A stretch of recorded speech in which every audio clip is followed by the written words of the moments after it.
Hello everybody, welcome to Clay to Canopy, the show where I attempt to make just about everything from the ground up.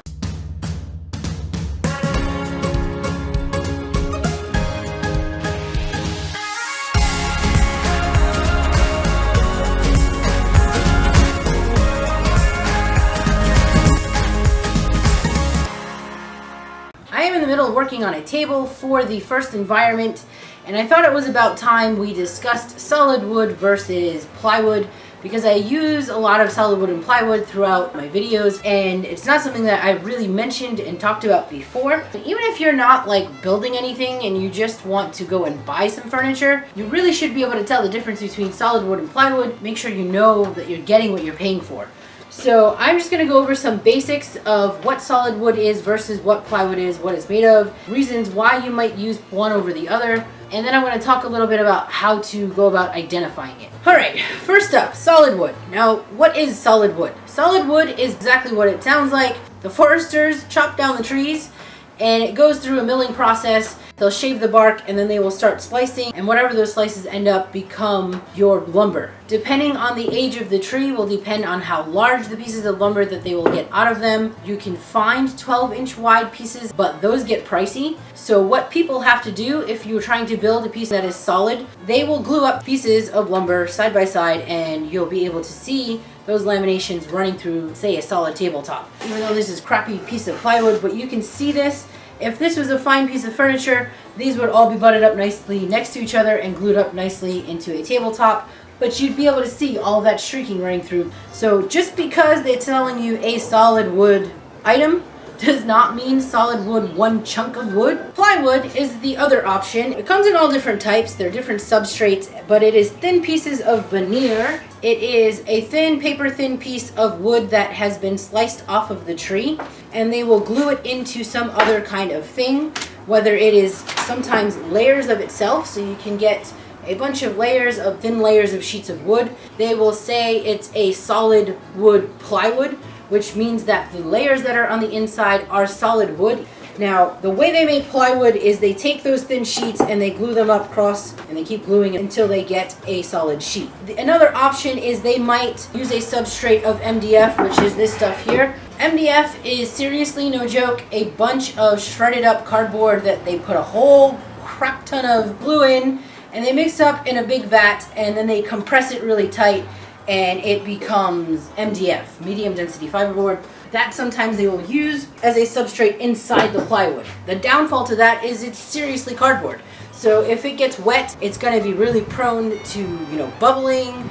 If you have IKEA furniture and you ate through the countertop, you'll see that bubbling and that welting. Yes, because it's cardboard inside, and that's what's happening. So structurally, I don't think that MDF is really going to be as lasting as something like your solid plywood. And then the last thing is going to be your cheapest substrate, the chipboard.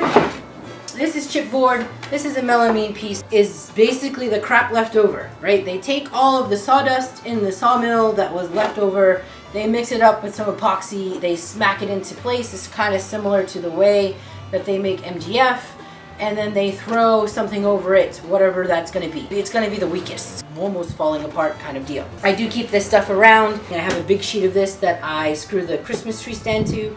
It gives me a big footprint, it's waterproof, and I don't have to worry about securing the tree in any direction because it won't tip over, and then I just, throw the tree skirt around it, call it a day. So it has its uses, if you need a Christmas tree stand to stabilize, then buy some melamine. Now, don't mind my cheat sheet you're probably all staring at, who hopefully is not badly spelled. I'm going to move that over there. Okay. The next thing I want to talk about is why. Why would you use one over the other? First up is movement. And if you live in a place like I live, where it goes from really humid to really dry, that will wreak absolute havoc on your wood. It will just make things go really bonkers. For solid wood pieces of furniture, if you don't have it in a controlled environment, you're going to have some issues with movement. That movement can cause your pieces to crack, your chairs won't sit right, your tables will wobble. Cost can be a big factor. The engineered stuff, they can do with really cheap materials. You can just take leftovers of things and smack them together. It's going to be much cheaper than harvesting a tree that takes, 20 years to grow. All right, I am a woodworker who still has guilt over using the material sometimes, and I try to make sure that whatever I'm using is sustainable. But I also do a lot of recycling. I try to find things that have been thrown out and get my wood from there. It's always going to be this like internal battle inside of me because I love the material for what it is, but I also love trees. So I'm not going to say that buying lumber is more sustainable. Definitely buying from a sustainably sourced place that is in business to grow trees means that they will be in business to plant more trees, and that's their job. I don't know. Anyway, it's up to you to decide.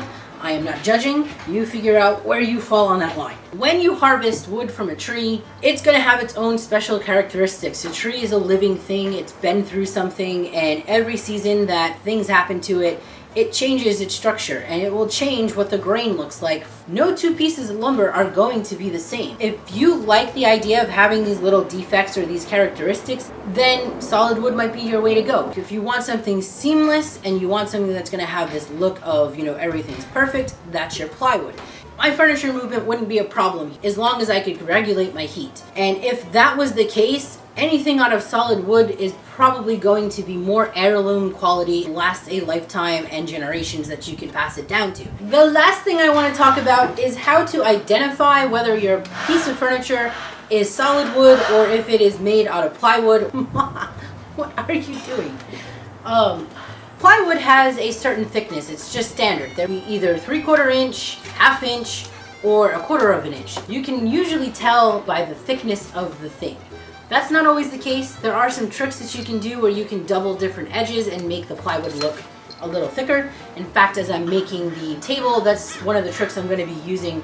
Look at the characteristics of the surface. Does it look like it's seamless? Can you see where pieces of wood have been like butted up next to each other and glued up? If ever I've done that check and I still can't tell, I look at the grain on the edging. And this is important because if you look at a tabletop and you look all around the edging, the edging looks perfect, it's probably plywood. Regular solid wood is going to have end grain and is really porous and spongy, and it will be usually much darker when it's finished than the rest of the wood. It looks different. It's going to totally be spongy looking versus seeing streaks. If you're seeing streaks running through all 4 of the sides of the piece, then it's going to be plywood. That is pretty much my talk on plywood versus solid wood. I hope I gave you some information that was useful. Thank you for being here, and I hope to catch you soon.